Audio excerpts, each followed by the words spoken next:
fully engage in this debate, we must first define what credit is. At its core, credit is borrowing money or accessing goods and services with the promise to repay later, encompassing everything from credit cards, loans, to modern installment systems like Tabi. Thus, credit is a powerful tool to improve the standards of living when used responsibly, even offering incentives like cashbacks and discounts, as they offer a tangible financial benefit that promotes smarter spending and increased value for consumers. Furthermore, credit enables access to essential resources that might be unaffordable, like housing, education, and healthcare. Moreover, credit offers financial flexibility and stability, as it acts as a safety net during emergencies. And finally, a credit creates opportunities for growth, allowing individuals and businesses to invest in opportunities that would lead to personal and economic growth.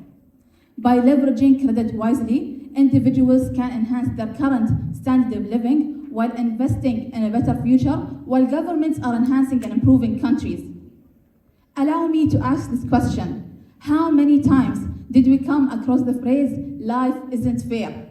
In a world where everyone isn't dealt with the same cards, credit evens the playing field, making a better standard of living possible and accessible to everyone. So yes, people should rely on credit to improve their standards of living. Thank you.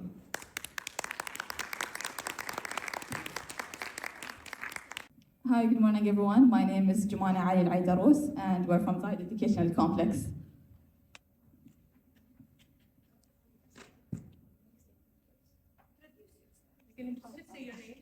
My name is Mita Adnan Al-Ahmed. I'm from Zayed Educational Complex at Mizhar. Good morning, my name is Taraya Hassan Al-Marri and I'm from Zayed Educational Complex at Mizhar. You can introduce yourself and start your. Let me know before you start.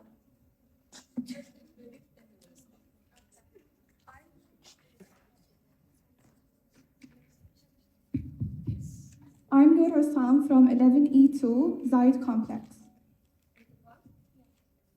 I am Fatma Rabi' from grade 10 advanced from Zayed Educational Complex Al Qattah.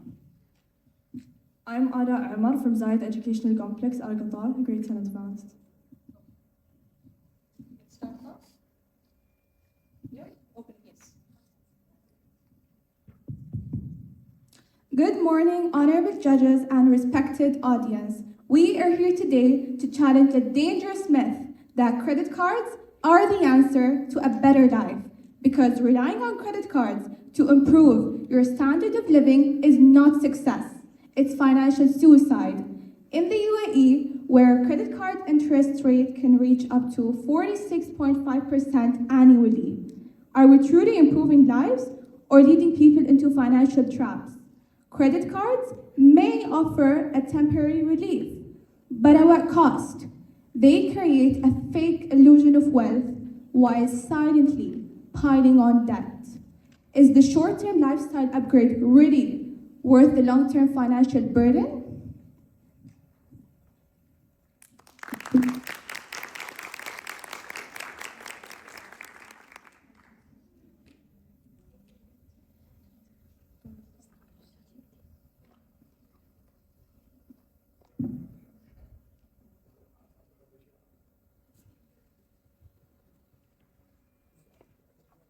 Speaker one.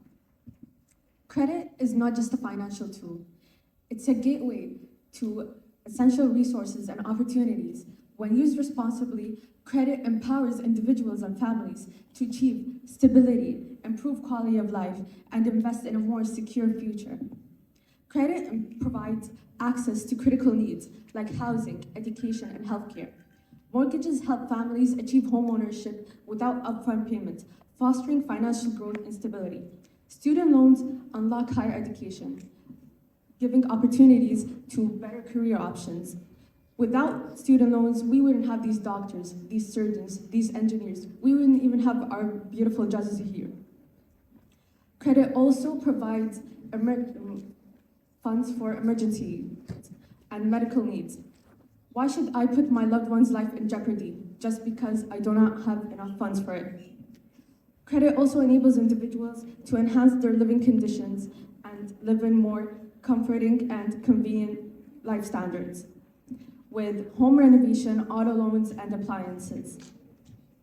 Credit also supports long-term investments that appreciate over time, such as mortgages and houses, which helps grow wealth. Credit also preserves purchasing power during inflation by allowing consumers to secure their goods before prices rise. The numbers speak. 20% of Americans don't have enough money to pay for their medical bills by the Kaiser Family Foundation in 2020. 44 used their credit cards for emergencies by creditcards.com in 2022. Rather than viewing credit as a burden, it should be used as a tool for empowerment. It offers access to resources and life-changing investments. It's time to shift perspective. Instead of seeing credit as a necessary evil, let's look at it as a glass half full. When handled responsibly, it unlocks a brighter future.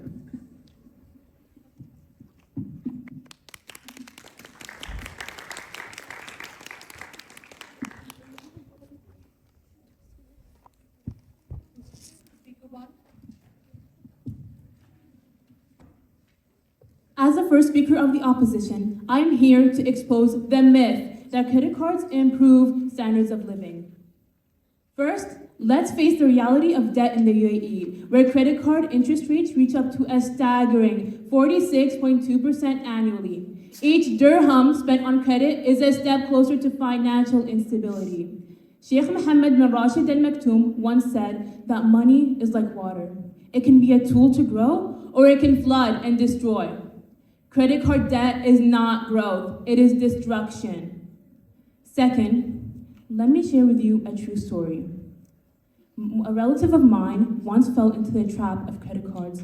She started using them to cover expensive dinners, branded items, just to keep up with her friend's lavish lifestyle. At first, it seemed manageable, just some small monthly expenses, but soon the interest piled up and she struggled to pay even the minimum amounts. Eventually, she had to sell her apartment and her car just to keep up with the debt. Is this really the better life that credit cards claim to offer? The proposition may claim that credit cards provide flexibility, but flexibility is not as important as security. When people rely on borrowed money to sustain their lifestyle, they're not really living better. They are just postponing financial disaster. Dear, well-intentioned, but misinformed proposition team, credit card reliance is a mirage of prosperity. It burdens individuals and promotes unsustainable habits. I urge you to rethink your stance. Thank you.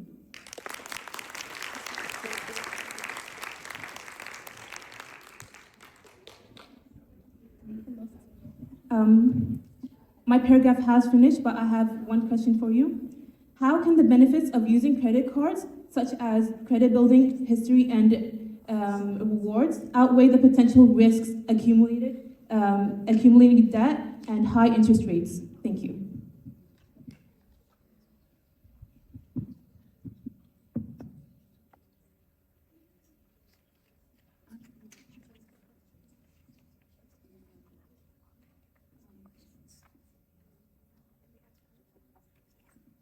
Okay, the questions can be completed questions which is cross-published. No, start with your speech and then you can do the rebuttal. Do you see each other or we are covered? I can't see my thing.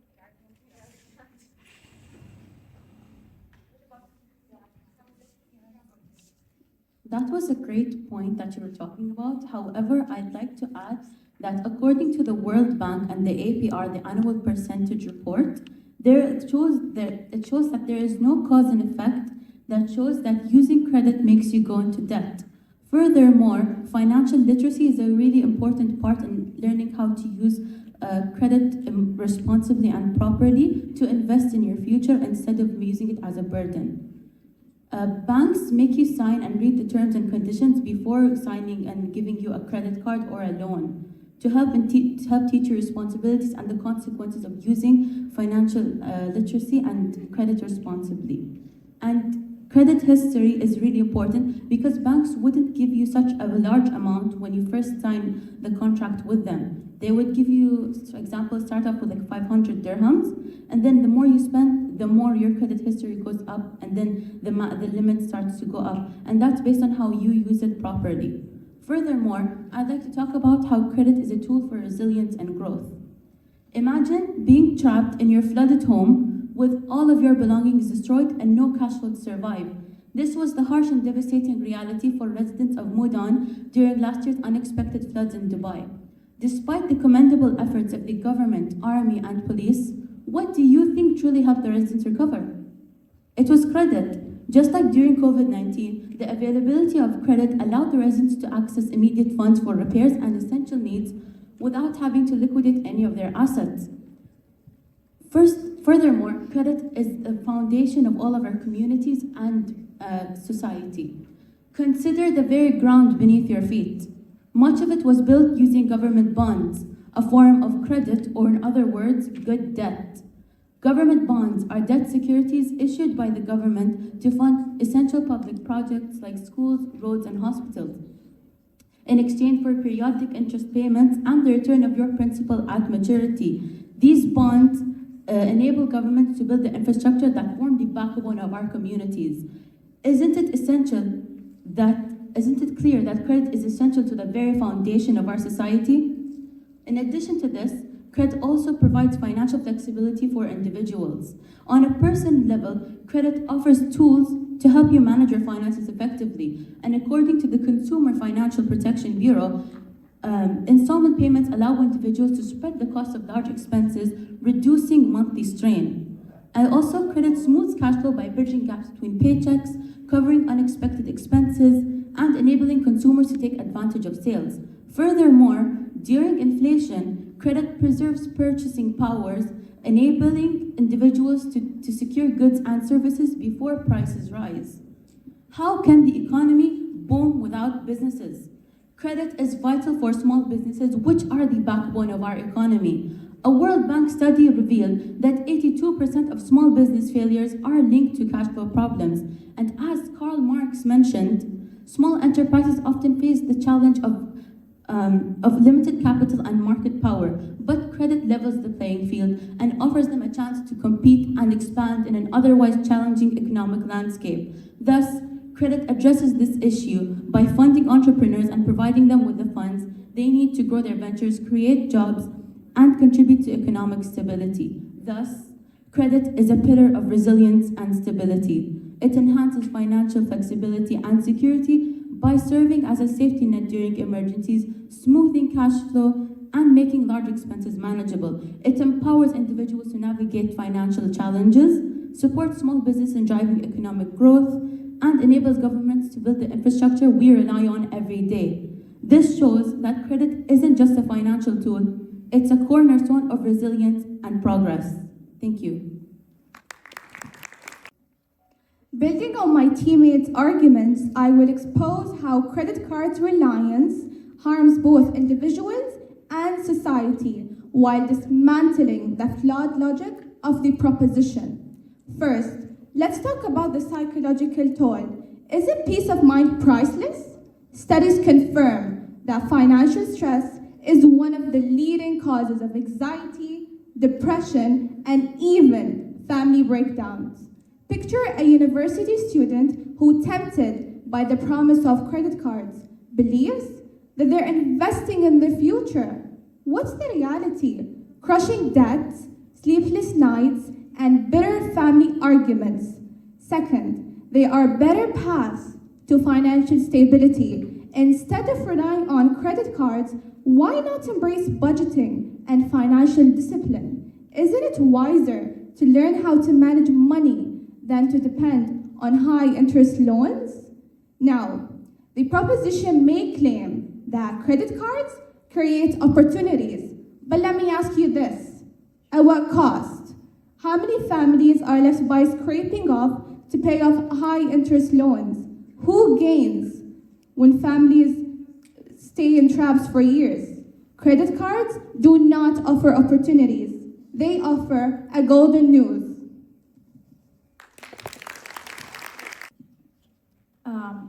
With respect to the points made by the other team, we would like to present a different perspective. Firstly, I'd like to address some of the topics and the points you've mentioned earlier saying that debt is a tool, according to Sheikh Mohammed bin Rashid quote. As you mentioned, it's a tool. Its outcome comes depending on how do you use it. And going back to the story you've mentioned about your family member, it was an individual case for one person. We're building our opinion based on studies and reports. You said that she used credit for luxuries to keep up with friends. Should we blame this on credit or on the society that pushes everyone to keep up with all the luxuries in life?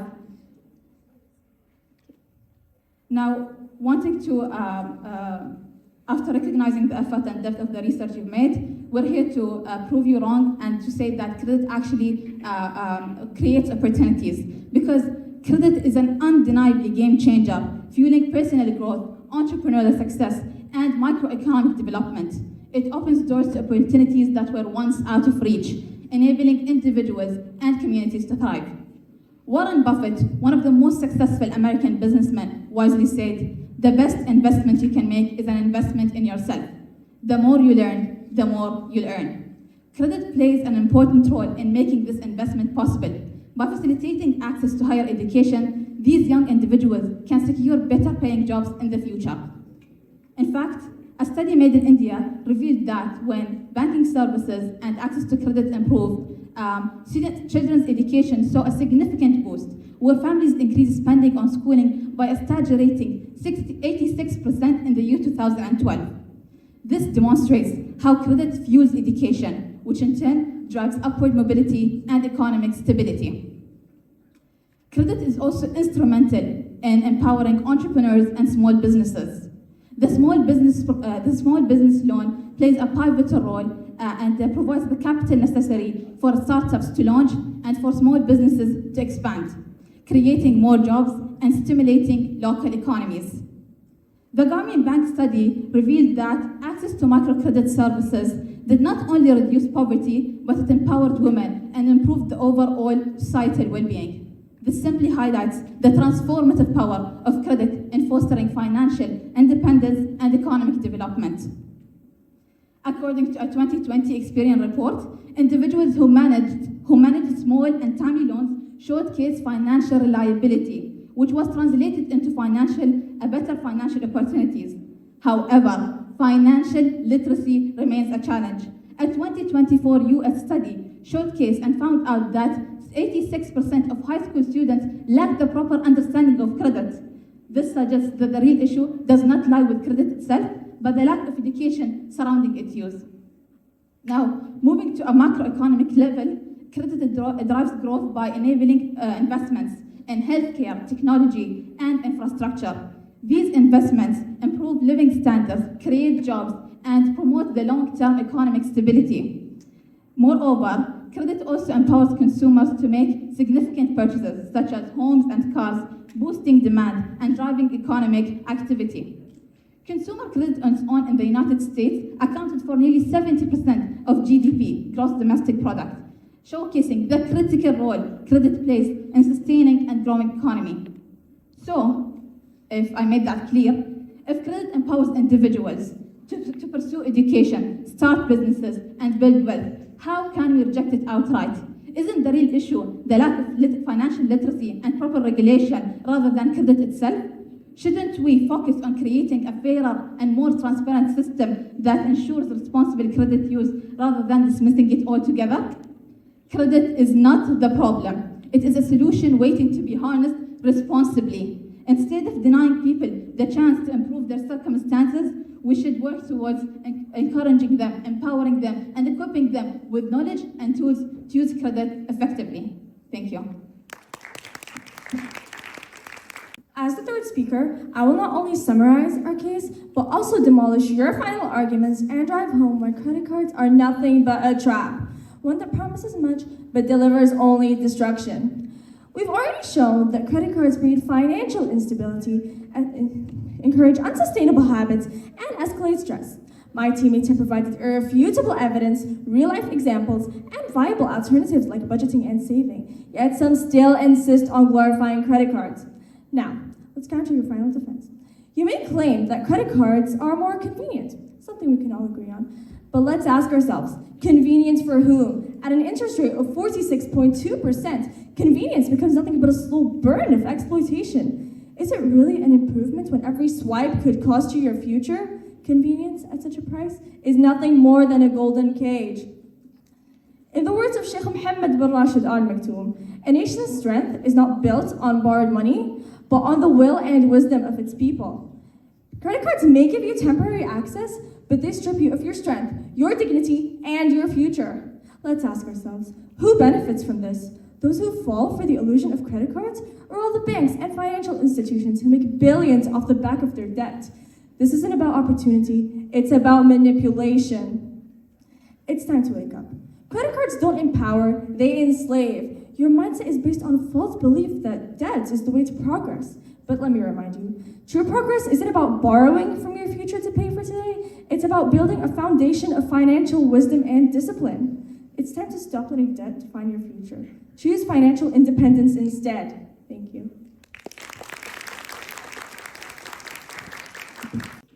So we see where you're coming from based on the points you've made. However, I'd like to ask this question. Debt was your main concern and your biggest argument. And according to what we all understand, debt is the obligation to repay borrowed money. Focusing on the word borrowed, doesn't it go and point back to the individual who made the conscious decision to use that credit and with the bank bureaus approving on it? So my question to you is, in your point of view, what is the main reason why people fall into debt? Ignoring and keeping in mind the lack of financial literacy and that domestic violence, divorce, and gambling are all stuff that are influenced by other factors. Can you make it more shorter so that they can understand? So what is the main reason why people fall in debt? Keeping in mind that financial literacy and the lack of it is a main challenge that everyone faces. You have 1 minute to prepare.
Okay, I think we've discussed.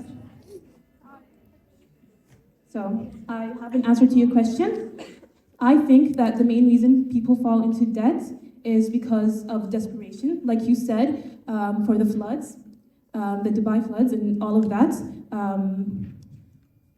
People were desperate to get money to fix their homes, so they went to credit. And they started using them and using them and using them. But the interest, they all piled up and made it almost impossible to repay that debt.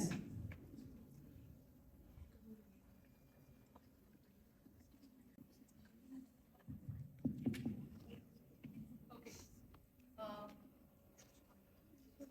Now you can ask a question.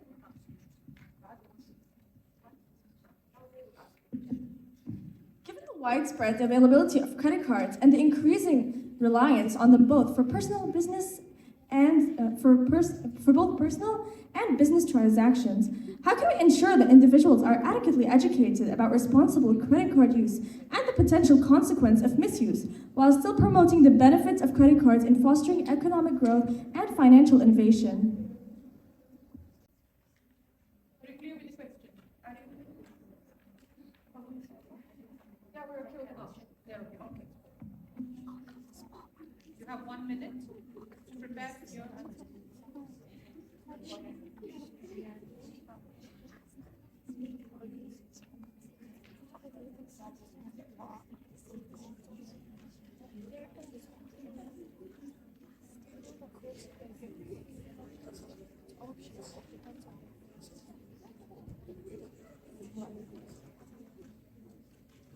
That's a good question that you asked.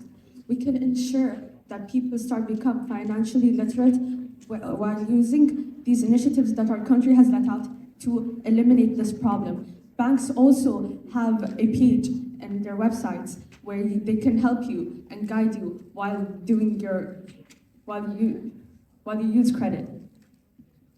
Also, the credit bureau checks on you and gets a history of your credit.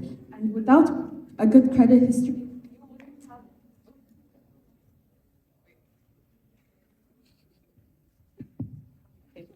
you wouldn't be able to make these big purchases that you're talking about.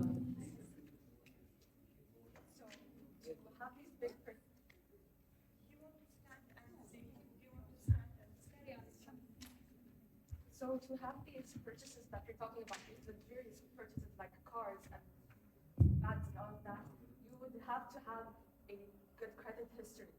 Without that, you wouldn't be able to fall into debt.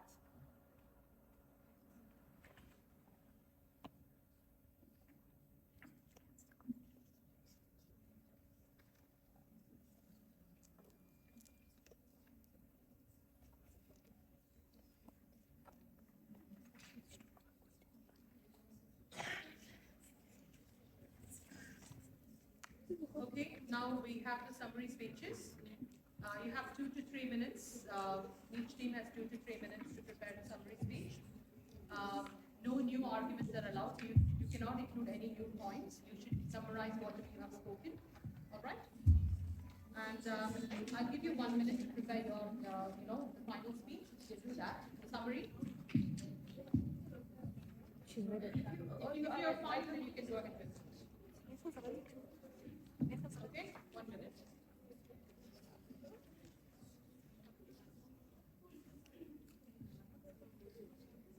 Okay. Okay, but do I summarize now? Do you want 1 minute to prepare? She's asking, is this my turn? Yes, your turn. No, the summary is actually starting. Do you want 1 minute to discuss? You have the right to take 1 minute. Do you want it? Yeah, you can discuss. Please. You can also discuss your. So you have 1 minute. No, we're ready. Because once they finish, you have to start. Yeah.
Okay, start.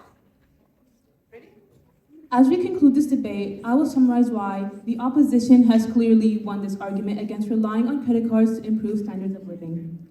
First, we have demonstrated that credit cards create financial instability. In the UAE, where credit card interest rates reach up to 46.2% annually, the reliance on credit cards traps individuals in cycles of debt. These high costs far outweigh any temporary convenience credit cards may offer. Second, we have proven that credit cards fosters unsustainable habits, while the proposition claims that credit cards provide flexibility. We counter that true flexibility comes from saving, financial planning, and responsible spending, not from high-interest debt that undermines long-term security. Third, we address the proposition's claims about rewards and credit building, showing they are misleading. Rewards can often lead to overspending, while credit building can be achieved through safer alternatives such as secure credit cards or personal loans. In contrast, the proposition has failed to address the long-term consequences for many individuals that rely on credit cards. Ladies and gentlemen, improving living standards should empower individuals, not chain them to debt. Our side has made it clear that credit card reliance is inadequate, unsustainable, and ultimately harmful. Should we really promote a system that benefits big institutions at the price of ordinary people? Is a temporary lifestyle upgrade worth the years of hardship? We urge you to support a more financially sound path forward. Let's create a future where people are empowered and not crushed by the weight of debt. Thank you.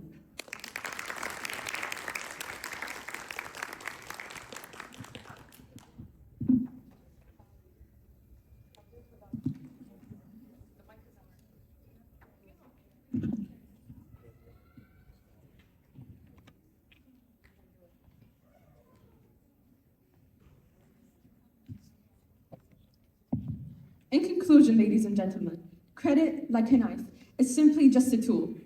Like how you cannot condemn knives for crimes, you cannot condemn credit for the financial illiteracy of individuals. We shouldn't use credit as a scapegoat to relieve individuals, consumers from their financial illiteracy and lack of financial fortitude. Thus, the potential benefits outweigh the risks, especially since these risks are not rooted by credit, and it's actually a bigger part of global consumerism. There exists a stigma towards the word debt. Is owning a house deemed bad? Is having healthcare deemed bad? Is having education bad? Is having the right to live deemed bad? Research constantly shows that strategic use of debt can make personal and economic growth, proving that not all debt is inherently bad. Even from a Marxist perspective, credit, when used responsibly, serves as a practical tool and to access essential resources and improve standards of living. This very floor we're standing on is an aftermath of government bonds. Without government bonds, we wouldn't have these state-of-the-art hospitals. We wouldn't have these amazing schools that we study in. We wouldn't have these amusement parks that we go to with our families. If this doesn't reassure you that people should rely on credit to improve our standard of living, nothing will. Thank you for hearing our arguments. We hope they will compel you enough to give us credit for our efforts.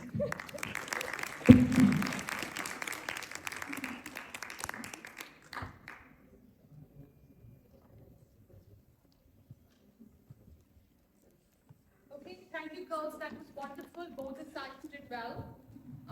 We will announce the results at the end of today's competitions. So yes, thank you so much.